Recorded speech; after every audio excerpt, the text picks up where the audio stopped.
School of Management Studies IGNOU presents an audiobook on the course MMPC 014 Financial Management for MBA program. Presenting Block 1 Financial Management and Overview, Unit 1 Financial Management and Introduction, Part 1.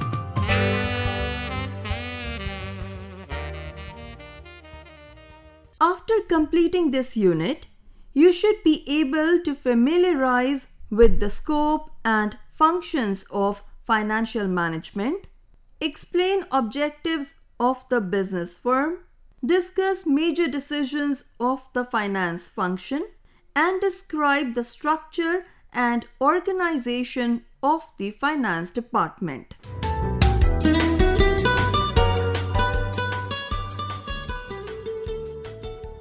Introduction. If we observe any business organization, small or big, we find people doing different activities in it. These people are carrying out various activities like number 1, managing the activities related to manufacturing of goods or providing services. Number 2, managing the people involved in various works of the organization. Number 3, selling different products that are manufactured or the services being offered by the organization. Or number 4, arranging and making available required financial resources for carrying out the activities of the firm. All these activities are managed by a couple of people in a small business organization and by differently specialized people in large organizations. In big organizations, these activities are divided into different functional departments called the production department, human resource department, marketing department, and finance department. In other words, different people involved in large business organizations have been divided and classified into different groups and perform different functions of the management. Finance is the lifeblood of any business and one of the common denominator required for all the varied business activities. It must be sufficient to meet the requirements of the company. One needs outstanding financial management skills to start or run a successful firm. Every business concern must keep a sufficient amount of cash in hand to ensure smooth operations and to run the business to meet the company's objectives. We cannot overlook the utility of funds at any moment or in any circumstance. Thereafter, the finance department is one of the most crucial components of every corporation. As a result, it is necessary to understand what financial management is and why it is vital. The activities of every aspect of a business have an impact on the performance of the business and must be evaluated and controlled. Finance is a fundamental and crucial component of any business. Without sufficient financing and profit-making, organizations will struggle to survive for lengthy periods. Apart from this, effective management of financial resources is necessary for long-term sustainability and survival. Every company has different business units that help it run and thrive. Finance, out of all the elements, is most likely to exist even before a firm begins to work. Finance professionals determine if a business initiative is viable and how it will generate revenue to stay afloat. It is critical to have a competent management for such a vital function department. That is why it is highly important to know what it is before looking at its roles.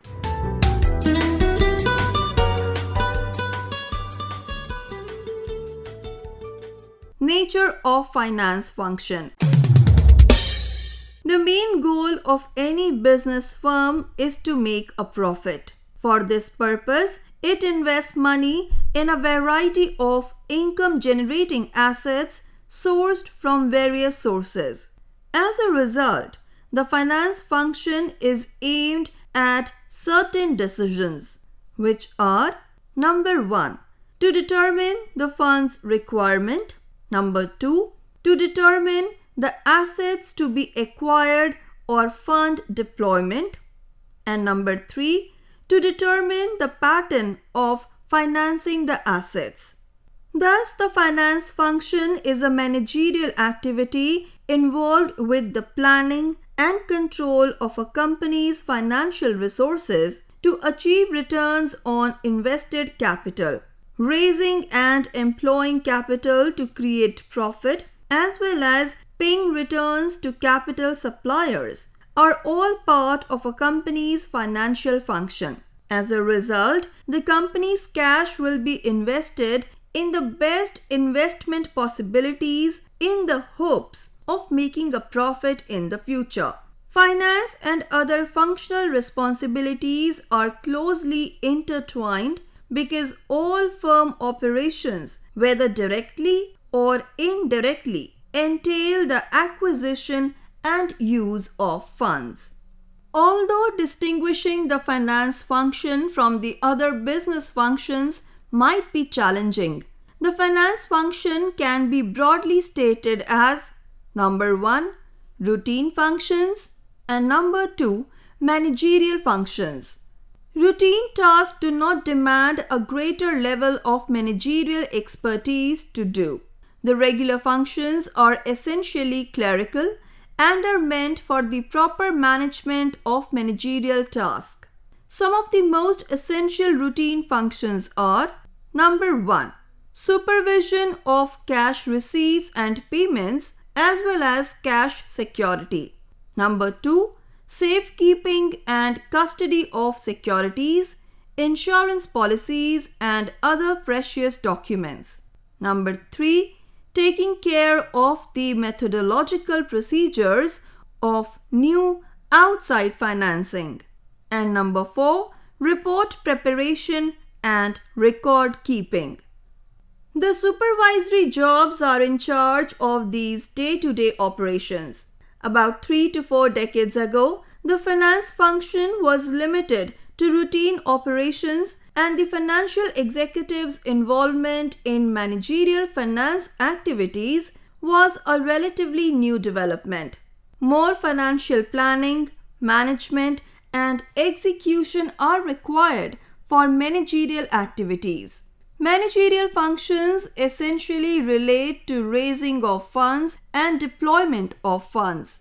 It also deals with management of surplus or deficit of funds. Apart from these core activities, financial manager is also actively engaged in cost management and taxation.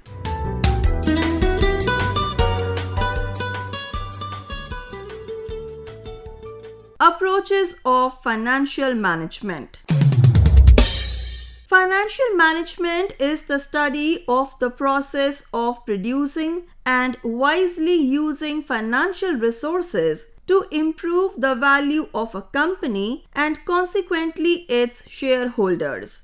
According to James C. Van Horn, financial management at a company aims to make the best investment, financing, and dividend decisions. There are two different approaches to financial management. They are traditional approach and modern approach. Traditional approach. According to the traditional approach, financial management is a discrete field of study and its scope is confined to money raising. As a result, the traditional approach to finance was restricted to businesses obtaining funds to fulfill their financial requirements. The subject was known as corporate finance until the mid-1950s, since the primary focus of the finance function at that time was on the acquisition of funds. It covered topics such as financial instruments, banking, and insurance.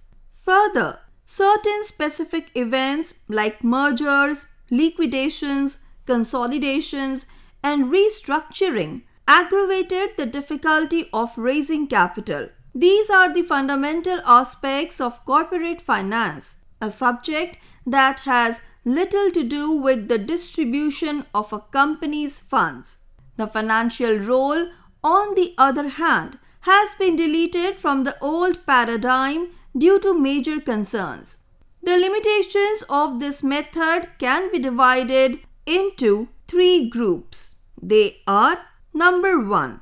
In the old technique, the focus is on corporate enterprises obtaining funds, which was woven around the perspectives of fund suppliers such as investors, financial institutions, investment bankers, and others, that is, outsiders. It seems that the standard method was to look in from the outside. Another limitation was that internal financial decision making was completely ignored in this approach. Number 2. The old method's second objection was that financial management was limited to episodic events such as mergers, acquisitions, reorganizations, and consolidation, among others. The finance role was confined to a description of these rare occurrences in an enterprise's life in this approach. Thus, it places overemphasis on the topics of securities and its markets without paying any attention to the day-to-day financial aspects. Number 3. Another fault in the traditional strategy was that it was entirely focused on long-term financing and investments, ignoring the crucial function of working capital management. As a result, this technique has fallen short in accounting for basic financial management challenges. The early finance books show that the traditional approach to financial management reigned during the early stages of corporate expansion. Green's book, published in 1897, was the first of its kind, followed by Mead's on corporation finance in 1910, Doings on corporate promotion and reorganization in 1914, and so on. As mentioned earlier, the traditional style highlighted financial concerns from the perspective of outsiders rather than management. It placed a strong emphasis on descriptive content and exaggerated the importance of long-term finance. It lacked analytical information and placed too much emphasis on long-term investing. Modern approach. Following the 1950s, a combination of economic and environmental factors, including technical developments, industrialization, fierce competition, government involvement, and population growth, needed efficient and effective financial resource management. In this case, management must prioritize the most efficient use of the company's resources. With the new approach, the focus has shifted from episodic finance to managerial financial difficulties and from fundraising to efficient and effective fund management. As a result, the smart use of funds and resources is the larger role and vision of modern finance manager. The financial manager should be concerned with determining the size and nature of the technology, setting the business's direction and growth, shaping profitability, risk tolerance, asset mix selection, and determining the best capital structure, among other things. This is because financial decisions have such a large impact on all other business activities. The new technique is an analytical way of looking at a company's financial challenges. According to the new method, financial management is concerned with the resolution of key areas related to a company's financial activities, such as investment, financing, and dividend decisions. Modern financial managers must make the most rational financial decisions they can. These decisions must be made in a way that maximizes the firm's financial resources. Because they need a high level of administrative ability, management talents, and decision-making procedures, these judgments are known as managerial finance functions.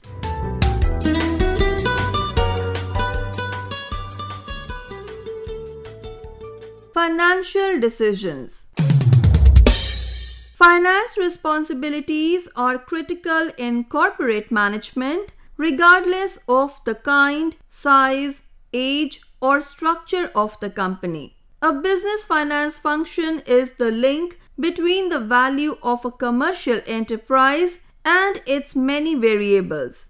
The value of a company enterprise to its owners is its net worth. The difference between the market value of assets and the value of liabilities, that is, claims from third parties, is referred to as net worth. Hence, we can say that net worth is equal to assets minus liabilities.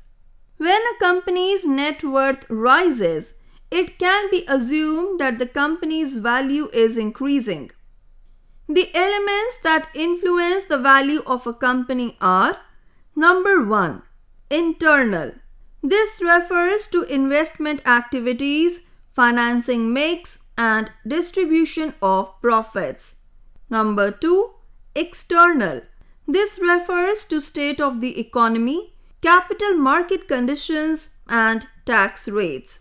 Some of these factors are within the control of the company, while others are out of company's reach.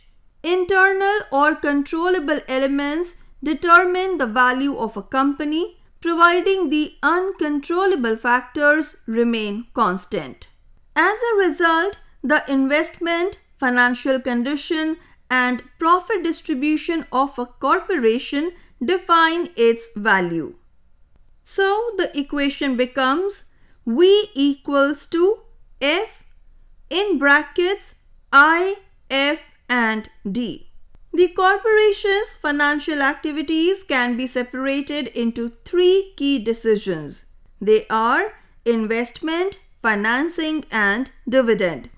Each of these choices must be considered against the firm's goal, that is, the optimal combination of the 3 will maximize the value of the stock to its owners.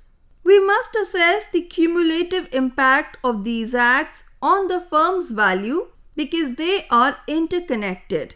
Let us discuss them in detail. Investment decisions. The investment decision is the most important of all the 3 options. It has to do with the assets in which the business puts its money. There are 2 sorts of assets that can be purchased. They are: number 1, long-term assets that will generate a return over time, and number 2, short-term current assets that can be converted into cash in the ordinary course of business, usually within a year. A corporation may make one of 2 types of asset selections. The first of these is the capital budgeting decision, which deals with the first category of the assets. The other is a liquidity decision, which applies to short-term assets. Capital budgeting decisions. It refers to the selection of an investment plan for capital assets whose benefits are anticipated to surface in the future during the project's lifetime.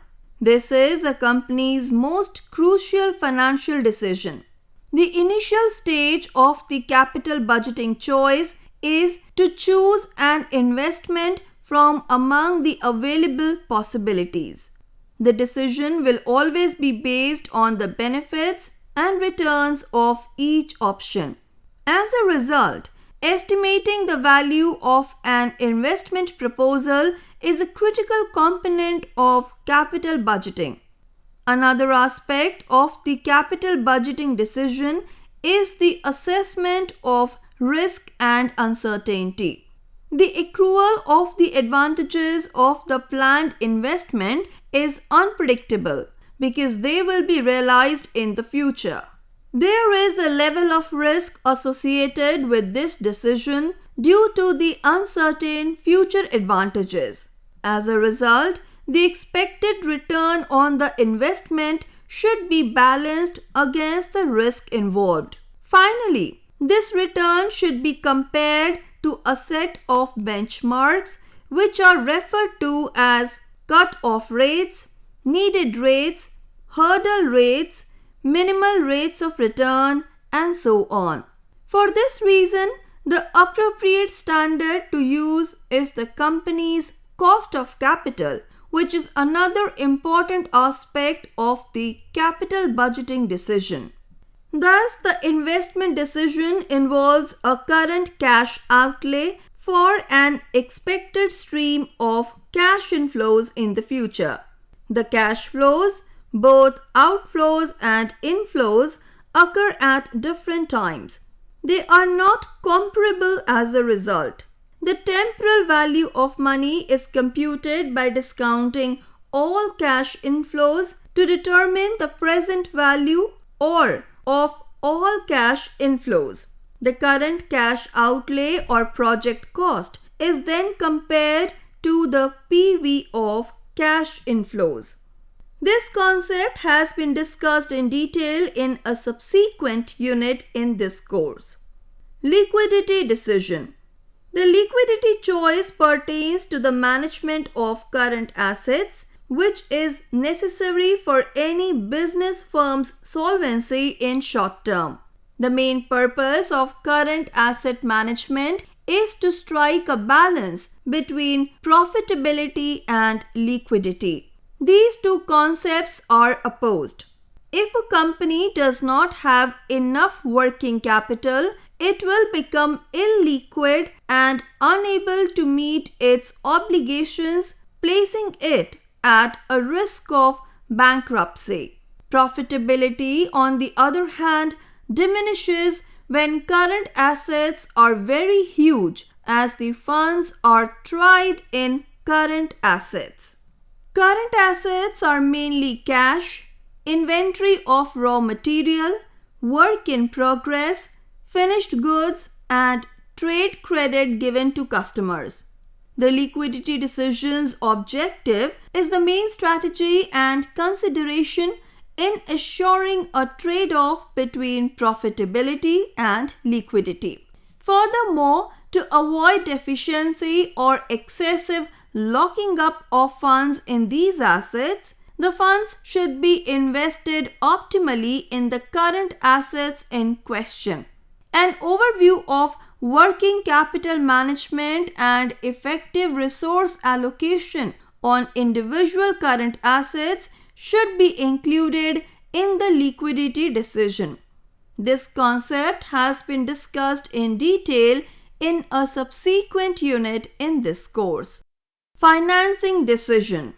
The financing decision, which determines the firm's best finance mix, is the firm's second major decision. Finance mix is the proportion of equity and debt in capital structure. The finance manager must decide how the funds will be raised to meet the firm's investment needs after agreeing on the asset mix.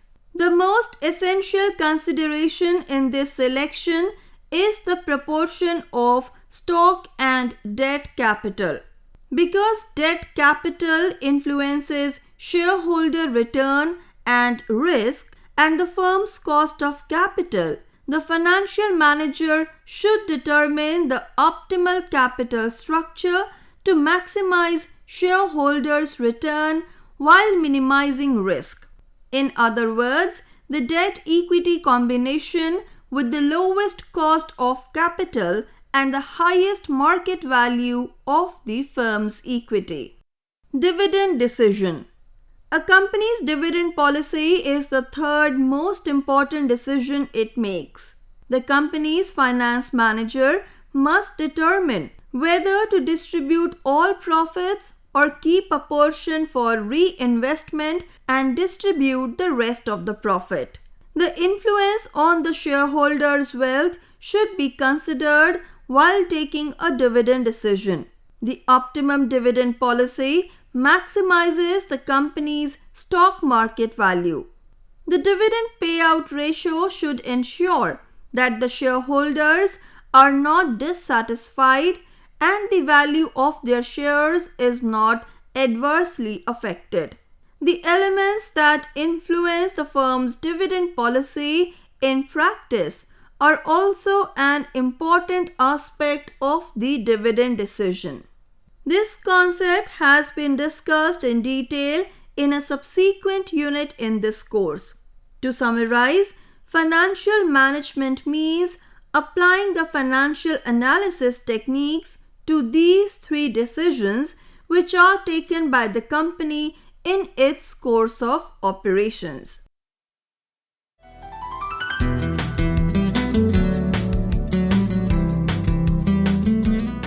You were listening to the audiobook by the School of Management Studies IGNOU for MDA program. Course code MMPC 014 Financial Management. Course coordinators Professor K. Ravi Shankar and Professor Kamal Wagricha. Voiceover by Harpreet Kaur. Edited by Savita.